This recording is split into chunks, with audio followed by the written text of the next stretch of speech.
All right, Mema Wakwaba Edeba Okuma 97.1. Abraso se meno esim konwa na yede maye ni dwumadi edebrel. Enti baby awo bia no Mema Wakwaba ema praise the Lord. Yes, awie yesim konwa yede live worship edebrel.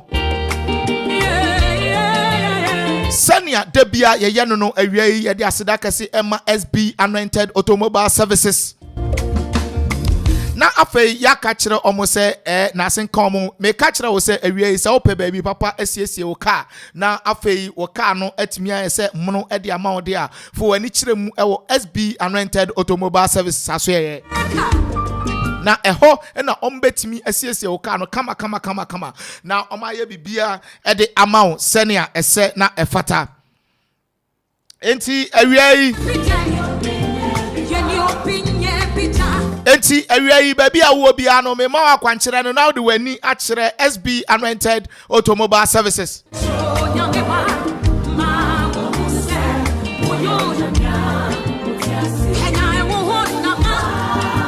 Enti for wani kyere mu awo SB Anointed Automobile Services na baby a woka no ho atochima bia no for wani kɔ hɔ na for wani kyere hɔ no mo nhwɛ na omonye sa no mani nyina emfama na bibia wo ka ho both petrol and diesel cars ombehwe no ma ye nyina so e de ama kama awie eja no aso e wo fie ha eja no aso e wo fidua mu hanom na enche bia no ye bebo e de awuram na afei ya pagya awurade ya awurade din kese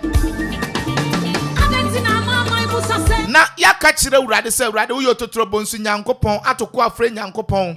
baby awo bia for kasa fidie no eto okoman 97.1 sabre metimi aka kire wo se wo betimi abo awuram so o Facebook abra wo search okoman 97.1 na afei so wuram ayo YouTube nso a watimi a search okoman 97.1 na wo ye ne sa na afei wo like na wo share na afei wo ja comment no edigu ho kama kai se dwumadi anu din ede maye ni wo fi a no wagime so se ayeyi enka awurade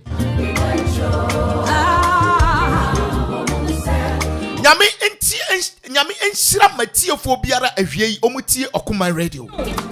na baby a wo bia no ne nyame asomdwe enka ho atumfo wa he tie ne ye me se baby a wo biara nyame asomdwe enka ho adentina mama ibusa se awie se mojedu mu ofru sane na takire maguso da wabodwemu a na eye bambo kase a awurade ede abo wunti na wuguso te sane a wote no ebinum anya ne sane a wunya ni enti edu awiase ya eze masade se me ne wo tena kasafidie so na me ne wo change awurade asem na medi wanim na fe ye pagya otiasefo nyankopon ne ye ka kire ne se wo ye onyame a wote ase baby awo bia nyame asomdwe enka ho afei mi hye won kran se noma biara wonam no obi a obetimi agye wo afisa program no mu eye ba akopɛ onni twedi ampo nyankopon tete kwan from nyankopon a oye patako a ogyeko ade bonebo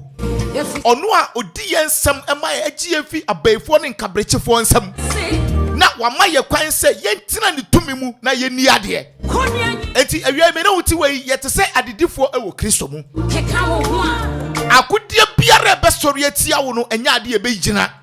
Bible say tekere ma biara e be kaseti a wo no obebu ne fo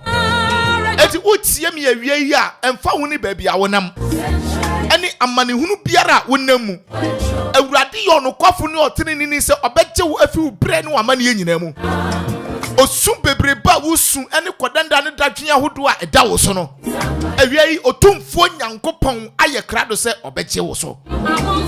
wodi anesa obesore no na wapagya no na waye ne kase waka kire ne se awurade wo ye ohene na wahenie ebro ahene nyina so wodi ano no bia ye bebo awuram na afia kopagya otiasefo nyankopon aye ka kire ne se wo ye totorobonsu nyankopon kwankyen dunsi a wo hye abrefo na ansa ne bebo awuram no me ne ebe kasa afa nyame asem tia wa bi ho na afei yakopagya awurade na mewie a mebue me phone lines na mo na afei won so waba na wo de na ase no wa yeye abre otiasefo nyankopon tie enye obi biara ne wanya ne sane a wanya ne awie yi Sister, me say enyo obi wo fechen. Obi ewo sika echen. Obi wo ahode echen. Nanso me ne wo ka say ohye baabi a wo frɛ na ontimi enye so. Oh my God. Na awie eden na wotua ma awurade. Se eye nipa se wabrabo apema. Se nipa esere wo na nipa esesa wudin efra wudin fofra. Me se nipa esesa wudin efra wudin fofra. Shabre sesafo a otimi sesa nipa shabre no awie obeba ofie ho. Tie ni ye. Me se ni otimi sesa nipa shabre ne na brabo no awie obeba ofie ho. Awie me pese semanum ani eduye de animu ansa ne ye bepaje awurade aye awurade kase no me ne wo wura twere kronkron mu. Awie me ne wo bo ade awura twere kronkron mu. I was 2 Samuel chapter 9 verse number 4. Abratie bi tinase a na ne din ade Jonathan. Na oje adoye ade ma David ewo akwan hodo bebre so. Jonathan ti na ohene Saul antimi yanku David.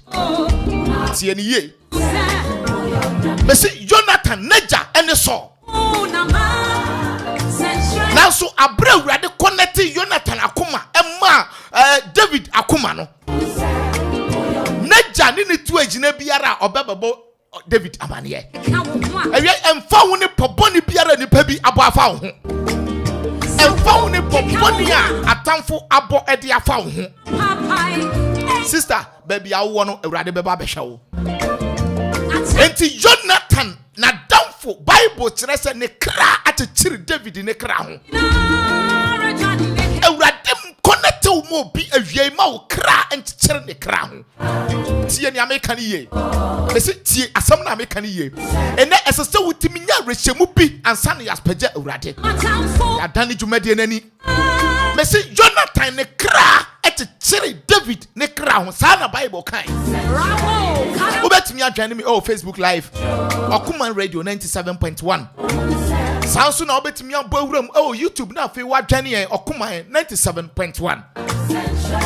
Eti Bible say edu baby a Jonathan eni ho ne wawu no.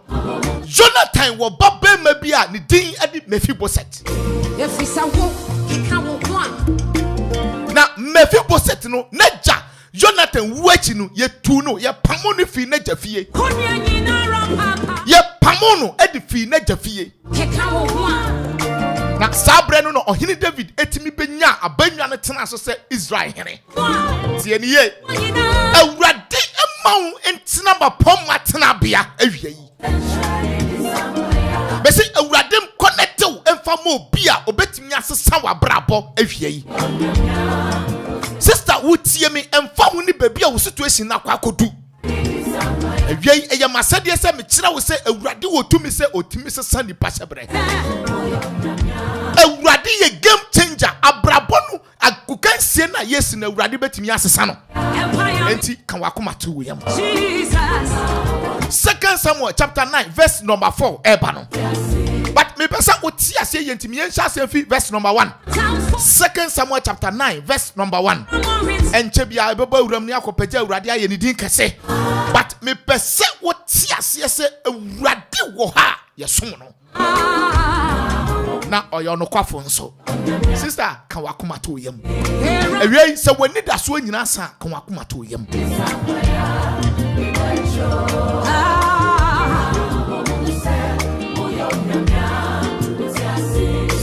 Eti 2 Samuel chapter 9 verse number 1. Yanetam 2 Samuel chapter 9 verse 1 eba no. Eti fia 7 say yeah David ye Mephiboset. Na David beside say obi da so wo ho a waka sori fie. Na Jonathan inti meya no adoye. Na sori fie somfo bi wo ho a ne din di Ziba. Na okofre no ma no ba David nchen. Ena ohene bisa no say woni Ziba na ose wakoa ne no. Na David kachire no say obi inni sori fie bio a medi onyankopon adoye beye no ana. Na Ziba say Jonathan Barima bi da so wo ho a oye apache. Tie dia sister tie dia akoa na owo fie ho no odema Jonathan ba Jonathan ba Barima odi etie me se tie din na akoa no edema Jonathan tie ne ba Bema oye odehye no tie din o se Jonathan ba bi eda so wo ho a oye apache sister awie din ben Akropong de frɛ wo ya tu din sa wo yo seresrefo ana sister na ntoma ye ba ko no brother na atade ye ba ko pena na awie sankyere ni bedi obi a otie ready oh Jesus o se Jonathan ba bi wo ho a ne nan asensen oye apache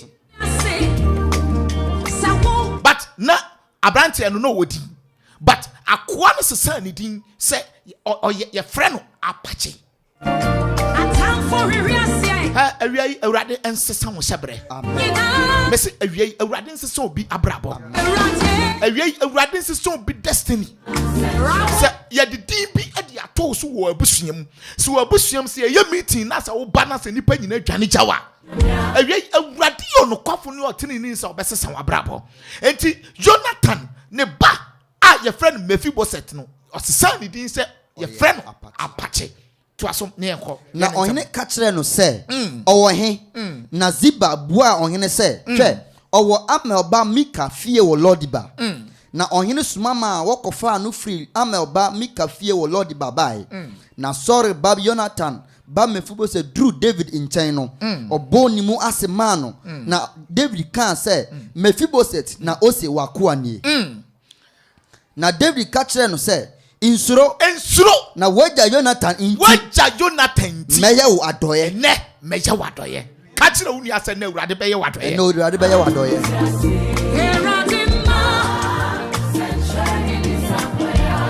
ɔse mensuro wagya Jonathan inti ene meya wo adoye sister wutie mi mensuro sɛ Yehowa te ase Yesu Kristo mogya ninti ene Awurade bɛyɛ wo adoye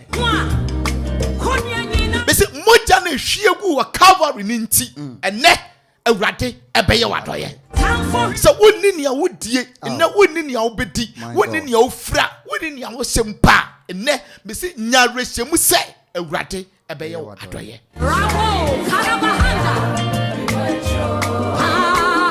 awie Abraham drive ya me ba ena nyame ekasa egu masum ewo sa message ho ya kai baby a ne yehye baby a yehye ya brabo ase edifi ni amane hunu nipa fam a ene yetimi gina ho ebo Yesu din na Awurade wasesa ya brabo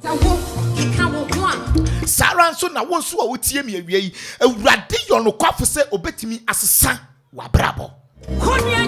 eti wo fie na wotie mi a ka kire wo ho se okra didew na Awurade ebesesa wa brabo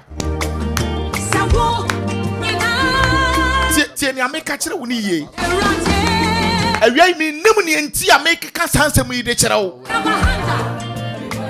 mesi enne mi nim ni enti a Awurade de sansem ya hyem afrom se mimpuma matiefo Kaisa radio ni yokuman 97.1 ha ni ye kansem papa asem ade obekọ nkwagim na mo wani daso enti se awia se wo tie me na se wonni ani daso ni wani daso nyina asem pa ye wani daso ahiri bia awia yi me de na abrɛwo ka wo ho a konua nyina ra papa ei sawo ke ka wo ho a atam for reasia sawo odi nyambotere osare ane de ye besore Awurade ansa ne yafi akọ mesi osore ane de ye besore Awurade da budu mintimi metena radio so amempagya Awurade da biarada but me pese me ne wo ka nyame adwe me kire wo se nyame ewo adwen papa e de ma wo emfa wo ne abusu a wo firi mu sister baby a wanyia du a besi samri wontimi nya ba ma bi nso wo mu se me pese me ware wo no Awurade yo no kwafo so betimi asesa ene ene o kene ya na me bompa ye mama tiefo be se Awurade mo spiritual connection So what journey mo Facebook awie ya nyame enhira wo se what journey Facebook no na emon koso ana share page no wo de bo koso ana share page no ema anamfofo ne adofo ne anuano mo na awie me shaw bo se awurade bekasa ama wo e wo abrabom ye kai ba bia anamfofo de ewura ba bia anamfofo de ya hye sister ni padde se ni biara ni wiase obetimi aboa wo age se ye awurade Yesu Kristo pe efisa wo wo de wo ho beto ni paso se den one day obe disappoint wo your betrayer ebe your best friend. I am telling you today nia obeji wa mano ono obeye wadanfo pa nia woni ne kwaba ono na obeji wa ma na oji ma nko anyirara enso be so de etia wo no krasam na make kire wo eti awie nia make kire wo esese wo som yiye se awurade wo niema papa bia obetimi ayede ama wo na nya nipa onipa bi betimi aye wo papa ye awurade na aka na homa se nyame anka obi akoma anya ade obetimi aye wo papa da nipa ye papa esisen esi ye papa esisen efisa wo kika wo ho a eti David frɛ Mephibosheth eba nanim eno ka kire ne se ka wakoma to wo yam na wagya Jonathan ti me ohene meye wadoye. Oh my God.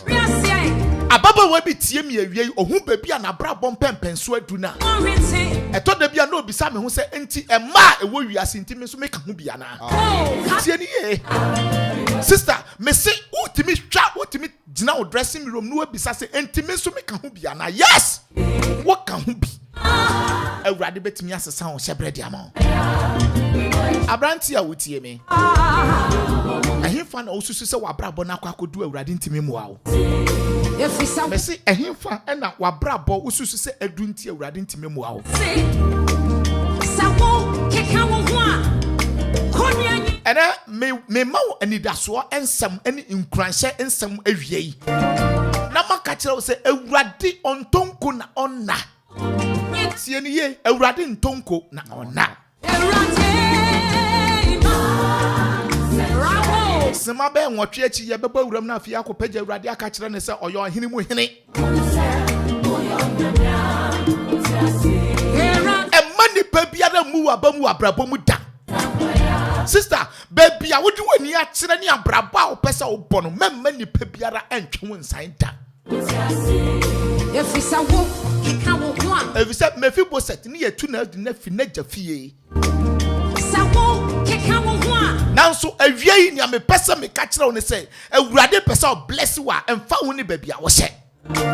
me se emfa wo ne amena ye de wa kwa kwasem se wadam pa ye benya ne ho ne ye de wo nsira e de ama awie nyame enhira otiefuo biara ode ne kasa fidie na ato okomai 97.1 eya me dese awie me ne wo kasa fidie so na me kire wo se awurade wo ne ma papa e de ma wo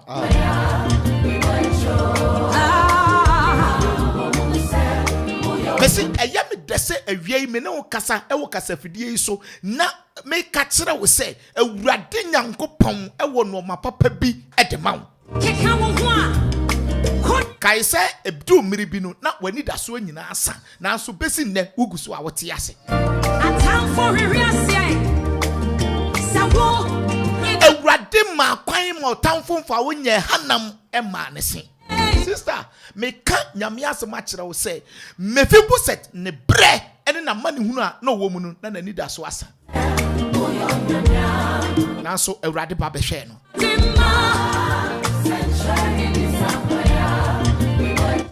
ene nipa emfa wonya hwe a ochina sesa abri no na awurade asesa wudin efisa wo kika wo ho a atamfo hwehwese sawo kika wo ho a konya nyina rapapa enti baby a wo awie yi ne baby a wo a wotie me se wadwane me o Facebook na wo hwe me live baby a wo biara no me hye wo nkunan se abraba emu aye den ede ama wo no awurade nim mesi wabrabo na emu aye den ede ama wo no awurade ye nyankopon onim Eti ohini David catch them Mephibosheth say, wo ene wagya Jonathan ti me ye wadoye. Na magye wonana so agapade nyinara me dia ma ade biara afi wonsa ade biara yawo dia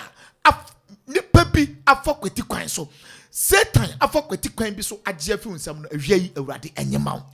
sawo keka wo ho a atam for reasia sawo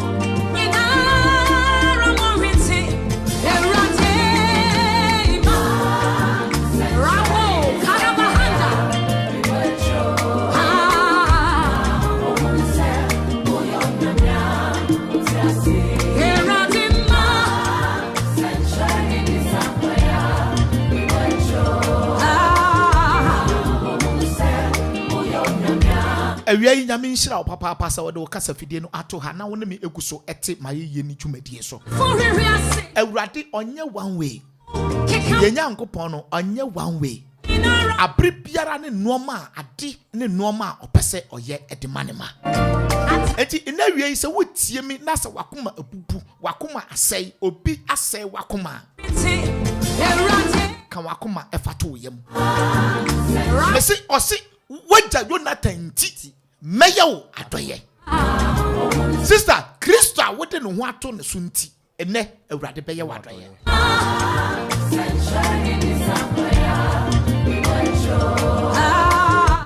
me ni ameka no minim asam ameka kire me nim nyame a me boni din e de akire wo no o se ye betimi de nam ye ne akukuduru akase nyame oye game changer keka wo ho a nyame betimi asesa no ma de ama baby a ye wo se aseye wie no o se Jonathan ba no ye frɛ ne san ena akwa no te so fie no ka kire ohini David se abrante no ye frɛ no apache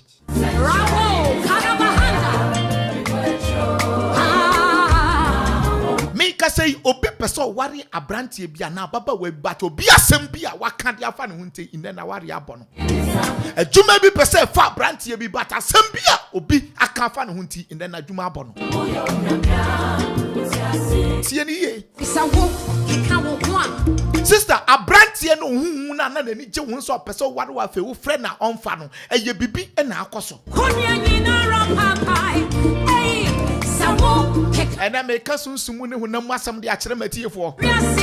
They say a brantia now who not 1 year she now so friend now on foul copiono a day na wati a day no be a catcher and dim pain and will be up at the achrano a foul.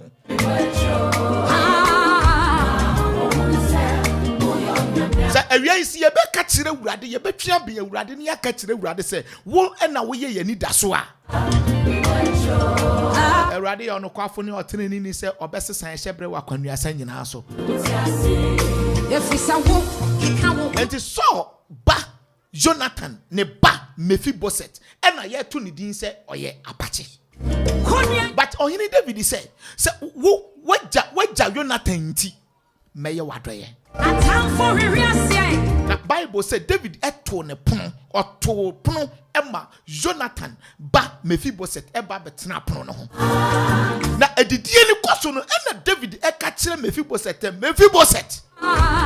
ene wa ye nhira wa brabo nyirara ebesesa efise wagya Jonathan ti ene mebema wa ye odefo ejapade ye wo nana so die nyinara meje ni nyinara de ama ewie so diefo bi tie me na se ni bibia akodi baabi a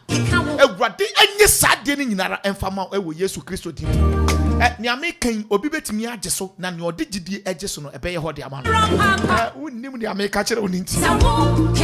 mesi ni ode gidie eni arehemu age so no ewurade besesa wa brabo yen mi gina ha na se me kasa me nimu nsem ameka me ba na se me edu sabre na se me gina radio so na me kasa enye concert na me yi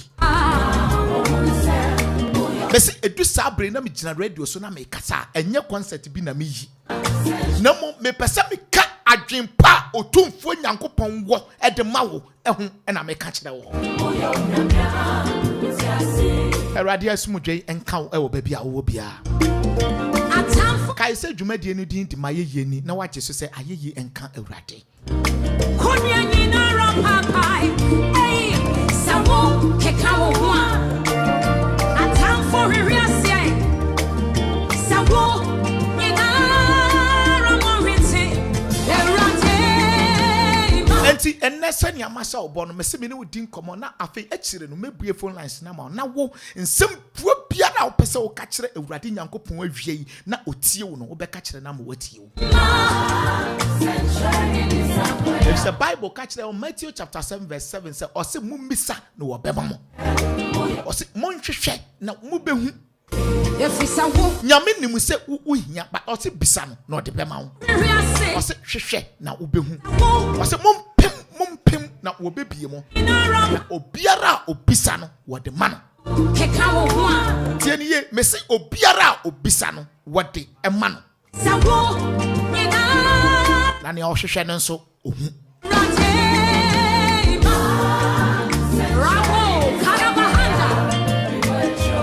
Ewie say ya wo se wabrabo aka akire nti obitimi kan kase mabrabo aka edie ne aka ndie mebo no masai no.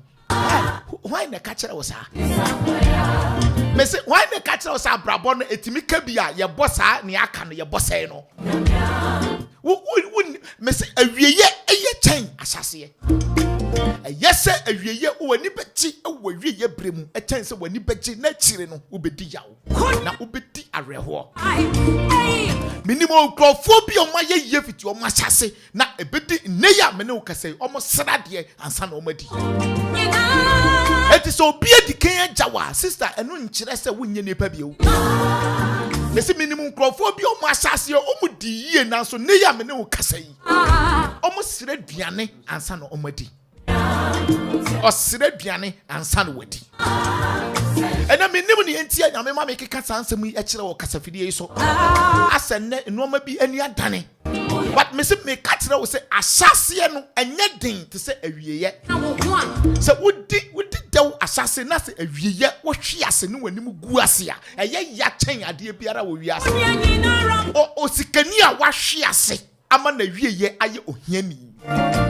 Enne ena wusua ochena obesere wodefo wani tu Awurade Nyankopon so sister enna wusu na enna na nkrofo serew enna na ye nkrofo se wadwuma wo ye mpo no enya katua papa biara na wo je besi enna na ye nkrofo se adwuma na wo timu no enya adwuma papa biara se wasase ye ketwa wawie ye ebe kese wani enka Awurade ho na ji Awurade Nyankopon di se ono na otimi sesa hyebere tieni ye sawo kekawo ho kuno mienu na bapa ho sema aduasa ne miensa eha ye okoma 97.1 wosomfo eda Seth Budu the fireman na wie me ne ho echecha nyame asem yi sawo nyina ni amene wo kan ebinum betimi atua sika mpempem so mpese omutie nanso omunya ntie ya no kwasem trodo se ne ode ne ho to Awurade so no Bible se ade nyina diboa no na ewie yie se se nipa no so te se dua wutim asubonten ho a wahaban empo de biarada menu a wotie me awie hefa na wabrabo akwakodu mese hefa ene wabrabo akwakodu awie se wani da so nyina sa na nipa esusu se bebia wonam no bebia wabrabo do adu nti we useless e wabrabo mu a mese ochina tomorrow by this time na Awurade wasesa wo sebre obi tie me awie yi odakonu ya bim awie be pesa me ka kira wo se Awurade yo nyame otimi sesa nipa brabo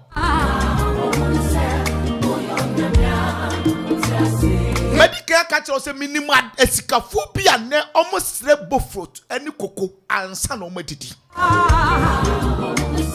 ene awie yi me bo me hye wo nkran na maka kira wo se mabọ sa akase yi se Awurade nya wo mu da me se Awurade onya wo mu da biara da emfa ho ne ba bia brabo na kwakoduro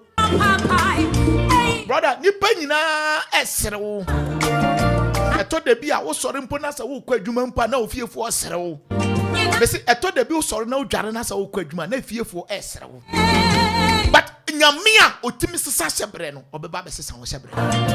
Mesi won wo hu a wo sere wo no sa nipa na be hu no masi won ti ase. Fa gidie pa na gese asem yi so na be ye hode ama wo. Won hu a wo sere wo no. Bible say o se ka kire David say meto pono ewo watamfo anim. Efisa wo. O se meto pono ewo watamfo anim. Di David say urade emma me mane mfi wasam ho enko benkum anase nifa. O se urade me nyankopon emma me mane mfi wasam ho enko benkum anase nifa.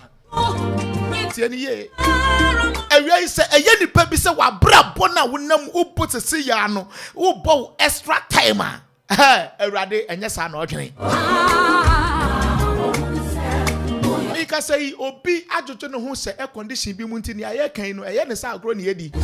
But wa wonim nia wonam no wonim ni aye kan. Sie ni ameka kire oni ye.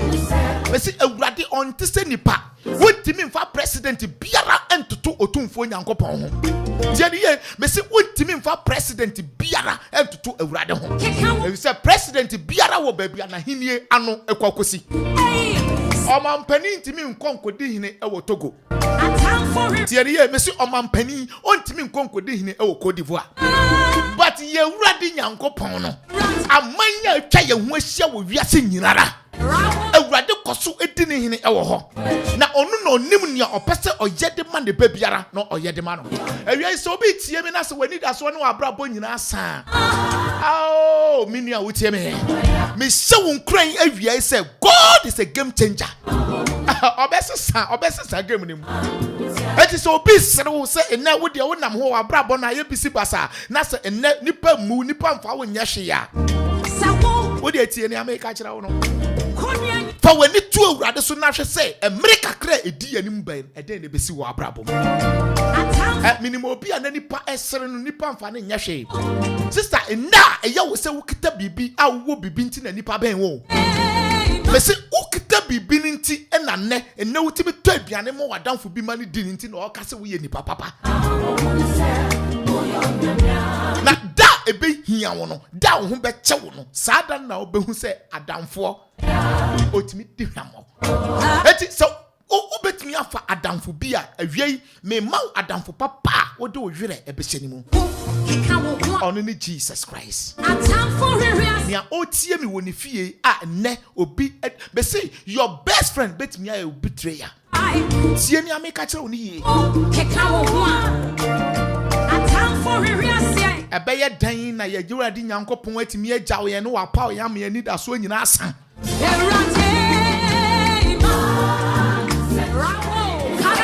Ewia nyame enhyira wo se wote wo kasa fidie na to ana akoso ana wotie me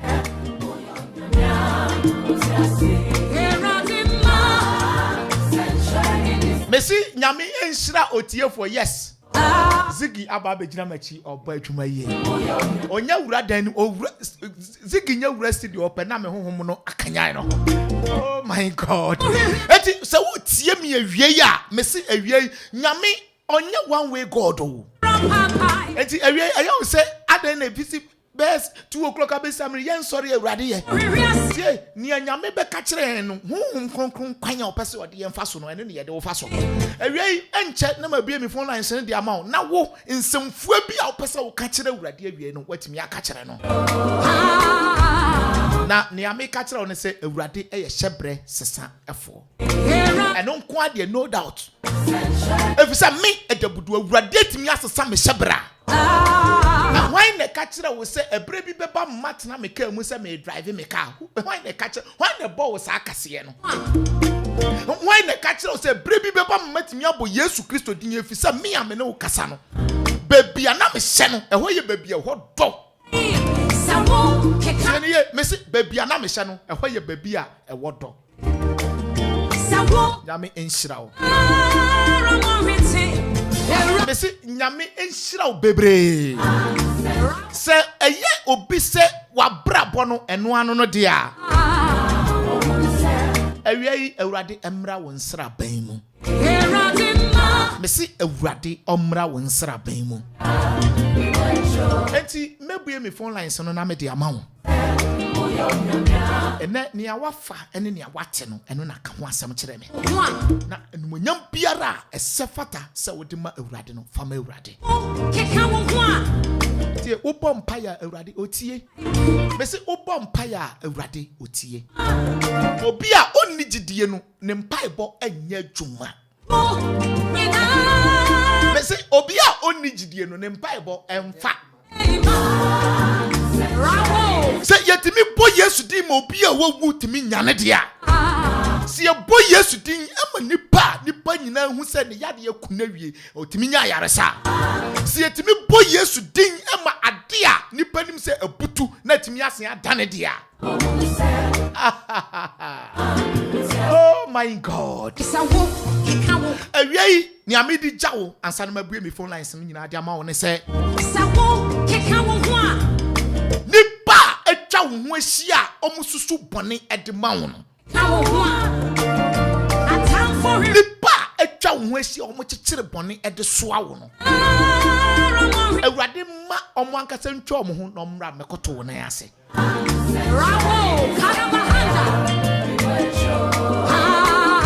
okwa abusia bi mu ayemfa nipa bi nya hwe okwa adwuma bi mu ayemfa nipa bi nya hwe okwa wade mu a obinum wonfa ne kunu ana na yire nya hwe esanse abrabo no ani adane de ama nti but awie se wode wakoma be de Awurade achi ka wo ho a na wode wo yire nyina se otumfo Nyankopɔn mu na waka kire Awurade se aw Awurade wona mani da wo so a enne Awurade be ba be hwe wo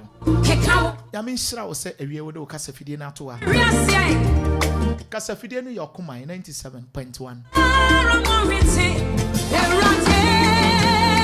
afei me ba be me phone lines and dia ma na afei wa pawura na me ne wo edi nkomo enne me ne wo ebedi nkomo ye di nkomo ni ye hire Awurade apagya Awurade aka kire nse ye da wase nano meko baby na asem si wo ho ena me hu se enya Awurade na we ya fa anka samri anka ya sei dadadada atamfo hwehwe ase meko hospital bi nansen ya ena nipa ekofro lift no omo fro akotop no ye dum light sister tie na me ka kire oni ye na hu se Awurade na abo na ogu so te se na wo tie no na ye dum light no nipa obeba be so plant no ama light na aba no o se akwasha na yire nchen enti okita key no plant ni key no okita ena left no so emergency key no so eno so hye ni bottom about 45 minutes na nipa na hye left ni mgu so hye left ni se eye wo na nka wo yare ne ye pagya wo de wo akọ baabi ena sa asem isi ya anka den na obe ye sisa wo ka wo ho a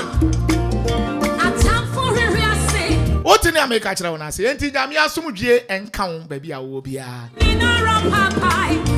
tie ni America kira wona wie no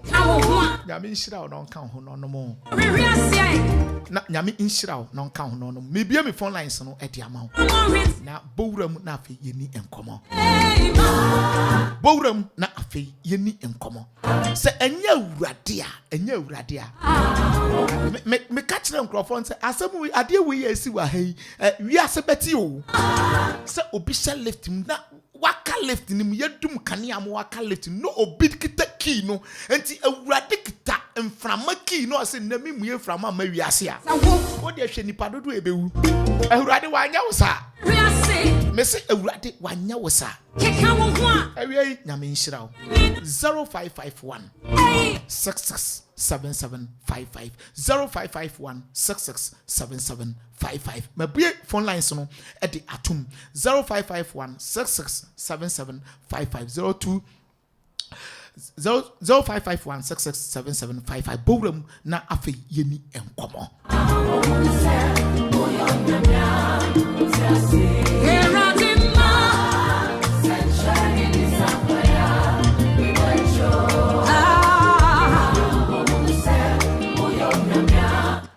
Maya ye enio Debbie went me anyina so obetimi asan aba bio sawo keka wo ho a What the Obaswa, Mekasima ni and watch me so say aye enka Urade. 0551 66 77 55 0551 66 77 55 Ebesi wiye ewie ebesi wiye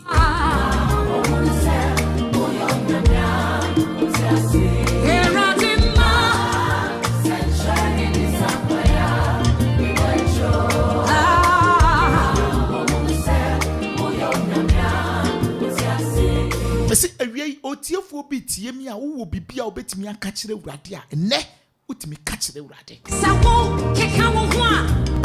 tie ni ene obetimi aka kire Urade Sawo keka wo ho a 0551 66 77 55 0551 66 77 55 0 tie number ni ye na wetimi apo ye 0551 66 77 55 0271 19 1971 Ode bowram na memfa wonto so ni yeni nkomo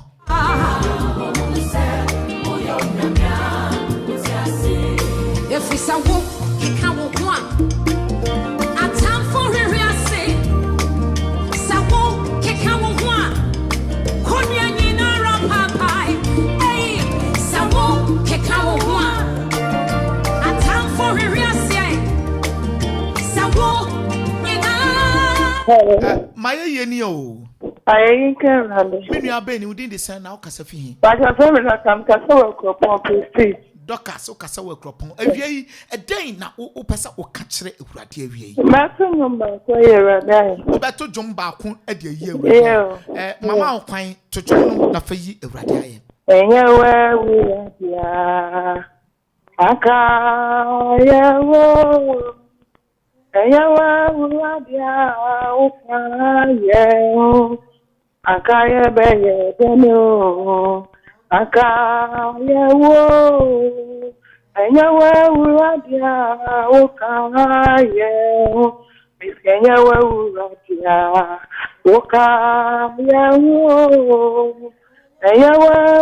ya ukayewo. Akayebeye deno. Akayewo. Urade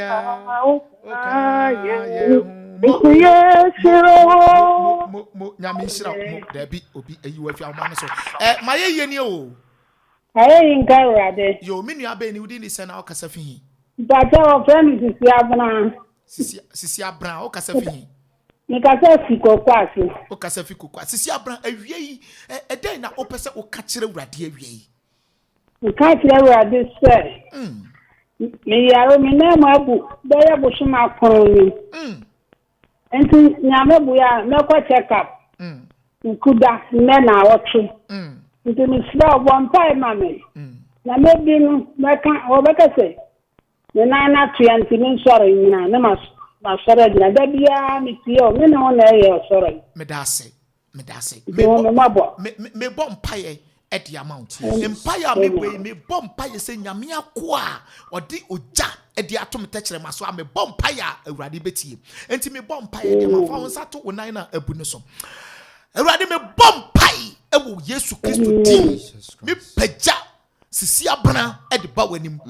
wona ni padua ni nyina ya wo dia enti sie hia part bia wo Urade pe na wo tumi se wotimi sa part ne ba dompa ebu Urade wankasa fa foforo be hyem no nia entimi ntoa Urade wankasa kasi anima no ya no ka kire Ezekiel say so dompa be nyankwana Urade dompa biara eho aka awie me bompa ye say wo don sabeka Jesus abra oba be ko check up yi Urade ma emra say obedu no ni aka kire say dompa no aya foforo minim wo nyame a mede me ho ato so se wo yo no kwafo ene oteneni se wodi ma omanti obeye enwanyam enka wodin awie se watie na obeye e wo Yesu Kristo din mu amen. God bless you.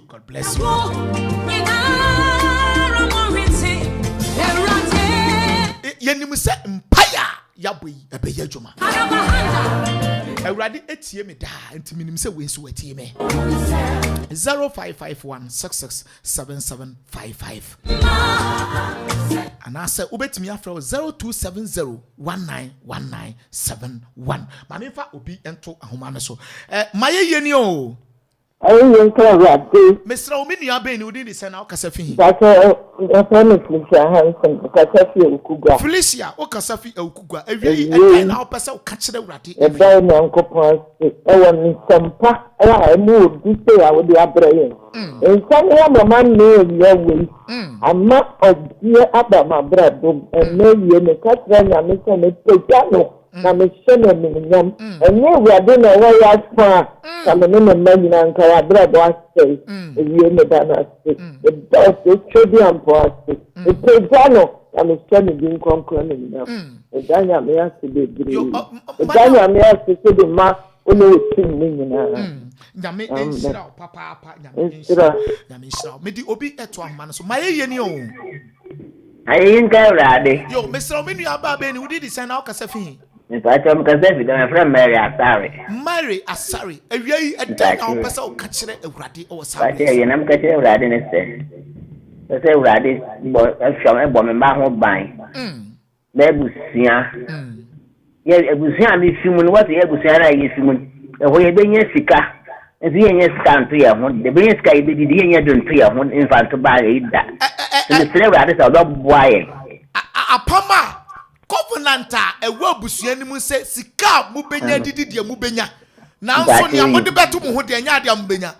awia ye be bompa ye break sa covenant ne de ama no wa nya ho adi amen be bompa ye wo Yesu Kristo di mu Jesus Christ. apam bonia eda wa busuam Yes, Lord. apam nya pam a eye nyankopon apam nyankopon ahye ne sa apam boni mi de Yesu din e break sa apam no de ma adia eye ohia tumi aho kire sunsum a eda busuam a ne omo bedie nko na munya de Yesu din mu ene ye twa sa de dim pai ye die de ma wo no wa busua pai ogie de ma mo pai fa ho die de ma mo pai fa ho die de ma mo pai fa ho die de ma mo fa ho die emra mo busuam ewo Yesu Kristo din mu amen amen nyame shiraw nyame ebesa brabo edi amen bye nia ye bedie die ye benya na say ye benya sika to ye ho de maye ni o asidanka Awurade yo me nua ben udi di sana o kasa fi yo unu abema eye haigiji kasa filate Akuapem hunters bar yo awiei edan na o pesa wo ka e kire Awurade awiei dia me pesa me ka kire Awurade ane se Awurade aye bebre e wo mabra bomu dia mame me da na se abrena abunya medwene ho amenti ase eye na dom arakwa se obo me ne mabusua ho e ban medwuma mu bebia sese bibia mu no obo me ho ban sese medwene ho a eye na dom arakwa na mo ewo mu se na wotwe mu eye me madamfo ne ho kafo akababi na me step mother so akababi so se papa mu oboni mu yemfama yemfa sedan dey emma no itimi da na se abrina bring me onka me ho na mabusua ho abrina bring me da na se papa nyame nshirawo papa nyame nshirawo Bravo, Karabahanda. Enti papa ne se papa mu boni mu ade biara enye nyame nhyehyeye ne de ende de Yesu din atwam tie ne ye ka no ne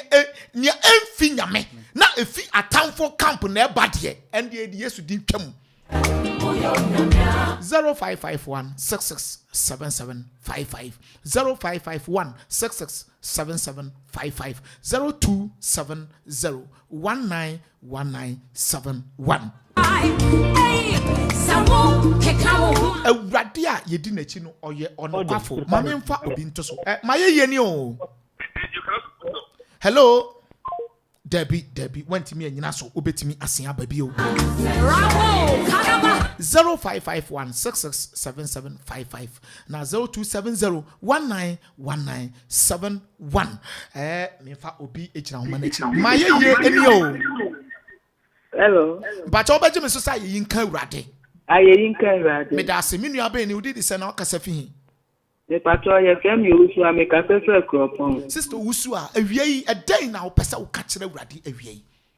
Me patro nya me pese Awurade ye ma me ni se. Me dana sinye di kan. Na mienu so me baba ko na so ye oh ti me friend Akufo say on kind no number na brabo. Mama mo mpaye ma oba no Bible say emre ni ba be kwa wiye sei na awofo ba be gu asodenfo ma nanso Awurade bamu a eyeye me bompaye wo Yesu dim epagya obayi e de ne kwa Awurade anim asoden hu biara atena abofra yi so me gisa afa hodie no e de ma abofra no say asoden hu biara entimi nkata abofra yi so pai ogie ene fa hodie e de ma obayi se fiti na kwai no aso mre sunsum entena na koma mu e wo Yesu Kristo dimu amen Amen. na me nshira wo Sawo keka wo ho a konia nyi enoma ekoso wasase we so no sawo se Awurade Nyankopon ensane amfisoro ama mabuje yen a sei wan kura no betimi age yen yemfa ye hunkoto nnua ne aboson so na yemfa ye hunkoto nsuo so yemfa ye hunto asase mu agudie so dabi nia osafata se awie ye kan bibi kire no ne ya present ye case e de kire no e Jesus Christ mefa me last caller na mefa ofrefo twato a na me de medwumadi no e de asia ene baabi anyame direct me se me mfa no e ho na mafai enti eya wayi se ene ya ntodwum obi se obi ka se adan na de ya ntodwum ni anyame pesa wote no eno na ne wate no enti ginyame disa se ne opesa wote no me last caller na ba ma me mfa no nto so na afei me ninu ma yeye ni o Ayen Kerate. me da se me nua be ni udi disa na okasa fi You didn't gift me because I say I swan. gifty wo kasa fi ayensu ano awie eden na opesa wo ka kire Awurade awie Because I rather say I said that and can you no, Natunjum. I see. Yo gifty and the over bear 27 seconds fatu saduni e se Awurade anwanyam I said I demonia me. I said I demonia me. I said I demonia me. Yeah, demonia me. Yeah, demonia me. Amen. amen mo nyame nshirao papa nyame nshirao Okay. mintimi emfa ofrefo bia bio mesra mo me di ofre ne besi ya enti mesra wo a wugina kire no anya bo apaye ya fancy he ya nyame ya dom a ye besen aba bio but me ka say SB Anointed Automobile Services ene kita emu a na wi yetimi aba ha na afei omoboa yen na okoman live worship ye de bra na kai se enmonyam nyina no ekwama otumfo Nyankopon me de oba besi na ma sore so but ne wi na me pese me ka kire nyina nse for wani eto Awurade so SB Anointed Automobile Services we brew Akuapem Christ Apostolic Church a sorry dan no enchen na omubutu se wo ka ho adwuma biara de for ani kire ho no omonhwemo awie me di nchia kese edema sister Auntie Doris owo ebrew station wo nyame enhira papa Auntie Doris nyame enhira Professor Benson Opoku bra nyame enhira awie nyame enka ho papa ena afa me di nchia ekese enso ma osofo Jamfi we ye CAC sofo ewo ebrew papa nyame enhira papa me de wo ba besia na ma sore so nyame ya doma ya besia ba behia ewo okoman live worship so na afi yedi nkomo na afi yato aso apagya Awurade me de usia na afi maka kira se mo ani na Awurade so na afa owure ehye Awurade mum na mi sister ya fra sister Ghana nyame enhira papa baby a wo bia no nyame enhira na nyame entra mu nyina masiem nyame enka ho bye